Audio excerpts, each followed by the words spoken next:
Quando se fala em investimentos internacionais, uma das primeiras perguntas que costuma vir à cabeça de todo mundo é: será que eu posso abrir uma conta bancária lá no exterior? E a resposta é que sim. Porém, essa pergunta leva a uma segunda pergunta que é: será que o governo brasileiro tem como saber acerca da conta que eu abri lá fora? E a fim de poder responder essa pergunta é que farei o vídeo de hoje.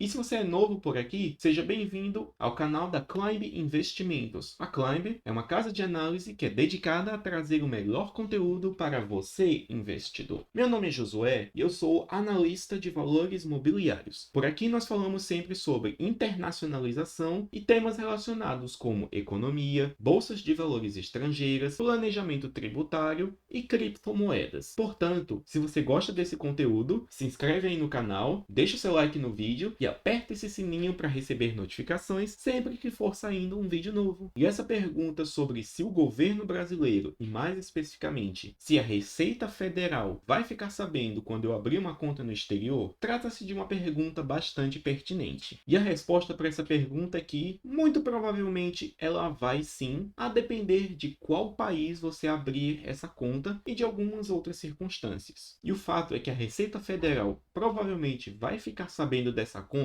devido aos chamados acordos de trocas de informações fiscais. Esse é um assunto que eu já abordei tangencialmente num outro vídeo aqui no canal, em que eu falei sobre o que a Receita Federal sabe sobre você antes mesmo de você declarar o seu imposto de renda, e que inclusive eu irei deixar o link para esse vídeo aqui no izinho. E um acordo de troca de informações fiscais significa basicamente isto: um país X e um país Y firmam um acordo, e nesse acordo o país X se compromete a reportar ao país Y todos os dados de contas bancárias e empresariais abertas no nome dos cidadãos desse país Y e vice-versa. Ou seja, um governo vai informar para o outro acerca do que estrangeiros têm dentro de si. E o que ocorre é que atualmente quase todos os países do mundo, principalmente os maiores e mais ricos, já assinaram acordos nesse sentido. E uma consequência triste disso é que, infelizmente, o sigilo bancário é algo que está se tornando cada vez mais uma coisa do passado, pois hoje em dia vai ficando cada vez mais difícil ter uma conta bancária com sigilo, ou seja, uma conta que ninguém possa saber, nem governo nenhum, a não ser que você mesmo fale. Isso é algo muito negativo, pois é através de medidas como essa que os governos conseguem aumentar o seu controle em cima dos indivíduos. E um acordo de troca de informações fiscais essencialmente funciona da seguinte forma: pense em duas cidadãs suíças, chamadas Celica e Lisbeth, e ambas elas abrem contas bancárias em Singapura. E o que ocorre aqui? Tanto Suíça quanto Singapura são signatárias de um acordo internacional chamado de CRS, que foi encabeçado pela OCDE em 2016. E o que esse acordo prevê, ao menos na teoria, é que ocorra uma troca de informações fiscais multilateral e automática entre todos os países signatários. Ou seja, em algum ponto do ano, o governo de Singapura, na teoria, iria reportar automaticamente as informações das contas bancárias abertas por Lisbeth e Celica dentro de Singapura. Ou seja, o governo suíço ia ficar sabendo da conduta de suas cidadãs. E caso ele não queira esperar que Singapura dê as informações de bandeja de prata, então o próprio governo da Suíça pode ir lá bater na porta do governo de Singapura e perguntar se não tem nenhum suíço por lá. E o que é importante de saber acerca desses acordos é que eles foram criados principalmente com o intuito de impedir a sonegação fiscal e a ocultação de patrimônio no exterior. Isso é como seria na teoria, porém na prática o CRS acaba tendo várias brechas que ainda deixam, sobre certas circunstâncias, que existam sim contas bancárias com sigilo. E agora que você já sabe o básico acerca de como funcionam esses acordos de trocas de informações fiscais, vamos falar de como isso se aplica efetivamente para o Brasil. E essa informação é importante, pois o sigilo bancário deveria ser um direito de todos os indivíduos, ou seja, ninguém deveria ser obrigado a compartilhar as suas informações com nenhum outro terceiro, seja esse terceiro alguém da família, algum criminoso ou até o Estado. Porém, é claro, esse direito ao sigilo obviamente não é respeitado por basicamente país nenhum, visto que o CRS é na prática um grande tratado voltado para infringir o direito à privacidade. Portanto, um dos propósitos desse desse vídeo é ensinar aos indivíduos como que eles podem recuperar o seu sigilo financeiro através de contas que não são reportadas. Mas é claro, muito cuidado com as informações, pois neste vídeo eu não estou querendo fornecer meios para as pessoas sonegarem impostos ou esconderem dinheiro no exterior. Eu apenas quero fornecer informações acerca de como funcionam os dados e para poder dar a importância da privacidade, especialmente a privacidade financeira. E a fim de poder verificar quais são os países que trocam informações fiscais com o Brasil, eu irei mostrar agora uma lista tirada diretamente do site da OCDE. A OCDE é basicamente um cartel de países que se juntam para tentar cobrar mais impostos. E para fazer isso, eles têm toda uma agenda que inclui acabar com o sigilo financeiro, forçar paraísos fiscais a elevarem seus impostos, entre outros motivos. Inclusive, a OCDE é uma das grandes protagonistas da guerra fiscal que existe no mundo entre diversos países. Isso é um assunto que eu já comentei num outro vídeo aqui no canal e que eu irei deixar o link aqui no izinho. Mas por agora, basta saber que neste site daqui são listados os vários países do mundo que possuem acordos entre si e é através dessa ferramenta que eu posso mostrar como que eles se aplicam para o caso brasileiro. Indo aqui nessa parte To Jurisdiction, você pode ver todos os acordos que países firmaram com uma única jurisdição. E a partir disso você pode saber de quais lugares essa jurisdição é capaz de tirar informação. Portanto, vindo aqui na lista, vamos selecionar Brasil. E aqui nessa lista, observe-se que existe um número 82 ao lado do nome do país. Isso significa que existem 82 países que assinaram um tratado de troca de informações fiscais com o Brasil. E os nomes dessas jurisdições podem ser consultados aqui. Perceba que nós temos países que são muito comumente considerados como sendo paraísos fiscais, como é o caso, por exemplo, de Andorra, de Bahamas, de Bahrein, Belize e etc. Agora, para poder saber quais são os países que possuem o sigilo bancário absoluto, ou seja, o que não informam para nenhum outro governo do mundo, basta vir aqui em From Jurisdiction e ver os países que têm o númerozinho 0 ao lado deles. Portanto, nós podemos ver aqui que países como Aruba, Benin e Bielorrússia não estão trocando informações fiscais. O que significa que se eu, que moro no Brasil, abrir uma conta bancária num desses países, eu conseguirei me proteger contra o governo tentando bisbilhotar minhas contas. É claro, não é que eu esteja tentando sonegar impostos ou esconder dinheiro no exterior. Eu apenas quero ter uma defesa contra o Estado. E é claro, aqui nós temos várias jurisdições ao longo do mundo. Isso inclui tanto países quanto zonas independentes e etc. Porém, é claro, nem todas as jurisdições são iguais. Portanto, nós precisamos apenas focar em algumas das mais importantes. E nessa lista, uma das minhas jurisdições favoritas é a Geórgia. A Geórgia é um país que fica ali no oeste da Ásia, no norte da Armênia e sudeste da Turquia. E ela é um país muito interessante sobre diversos aspectos, principalmente por causa da sua forma de legislação tributária para pessoas jurídicas. Porém, aqui nesse vídeo, o foco é o sigilo das contas bancárias. E a Geórgia é um dos poucos países que ainda possuem o sigilo bancário absoluto. Vindo aqui mais para baixo nessa lista, nós podemos ir consultando e, pasmem, nós temos alguns outros países interessantes, como por exemplo o Paraguai, que atualmente também oferece sigilo para impedir que outros governos saibam das suas contas. E um terceiro país que eu gostaria de citar são os Estados Unidos, que aparecem listados aqui. Apesar de, no papel, eles terem tratados para poder reportar informações, na prática eles oferecem um sigilo bancário quase que absoluto. Isso ocorre porque os Estados Unidos possuem sua própria versão do CRS, que é o chamado FATCA, Foreign Account Tax Compliance Act, ou Lei de Conformidade Tributária de Contas Estrangeiras, que é basicamente uma série de acordos que o governo estadunidense firmou com outros países, obrigando que esses outros países reportem para o governo americano as contas bancárias abertas por cidadãos americanos. Por causa disso, o governo já consegue as informações fiscais que ele deseja. E por causa disso, ele acaba não querendo cumprir com a sua parte de reportar também as contas de estrangeiro dentro dos Estados Unidos. Ou seja, ele é um país que já tem o bônus e por isso não quer ter o ônus. Os Estados Unidos é um país muito interessante, pois para quem mora por lá, para quem é cidadão, é um país que é verdadeiramente um inferno fiscal. Mas para quem é estrangeiro, não mora por lá, então os Estados Unidos na prática é um grande paraíso fiscal. Apesar de que isso é uma realidade que quase ninguém tem coragem de admitir. E é claro, os Estados Unidos só conseguem impor o FATCA nos outros países porque eles fazem uso do enorme peso da sua economia e do seu poderio diplomático em termos de influência com governos ao redor do mundo. E para poder ilustrar como é que isso funciona na prática, vamos recorrer novamente ao exemplo que eu dei no começo desse vídeo. Nós temos duas cidadãs suíças chamadas Celica e Lisbeth. Anteriormente eu tinha dado o exemplo delas abrindo contas bancárias em Singapura e que devido ao CRS, o governo de Singapura iria delatar a existência dessas contas para o governo da Suíça. Agora vamos mudar um pouco o exemplo e dizer que em vez de abrir conta bancária em Singapura, essas duas tenham aberto conta nos Estados Unidos. E o que ocorre é que devido à existência do FATCA e do fato dos Estados Unidos já receberem informações fiscais, eles geralmente não reportam as informações dos estrangeiros que têm contas nos Estados Unidos. Portanto, se o governo da Suíça batesse lá na porta do governo americano perguntando sobre se algum suíço tinha aberto conta por lá, o mais provável é que o governo americano fosse se negar a prestar essa informação. E nesse caso, o governo da Suíça não teria nada o que fazer a respeito e sua única opção seria fazer pressão para que o governo americano mudasse suas leis. E neste vídeo eu espero ter passado os fundamentos de como funcionam esses acordos de trocas de informações fiscais. Obviamente, existem dezenas ou centenas de países ao redor do mundo e, portanto, eu não tenho como falar dos detalhes sobre cada um dos acordos que cada um deles firmou com outros países. Esse vídeo daqui foi muito mais uma visão geral e informações genéricas acerca de como tais acordos funcionam. E por fim, eu quero encerrar esse vídeo dizendo que querer privacidade e sigilo nas suas transações é uma demanda legítima, porém é uma demanda que insiste em ser infringida por países ao redor do mundo, pois eles sempre querem uma desculpa para poder cobrar mais impostos e controlar a vida financeira dos seus cidadãos. Mas é claro, não é porque você tem uma conta bancária com sigilo aberta nos Estados Unidos ou na Geórgia que você não deve declarar ela perante o governo. Lembre-se, você que está me ouvindo, assim como eu, somos residentes fiscais no Brasil. Portanto, é preciso declarar essas contas no imposto de renda. E digo mais, para aquelas pessoas que possuem mais do que $1 milhão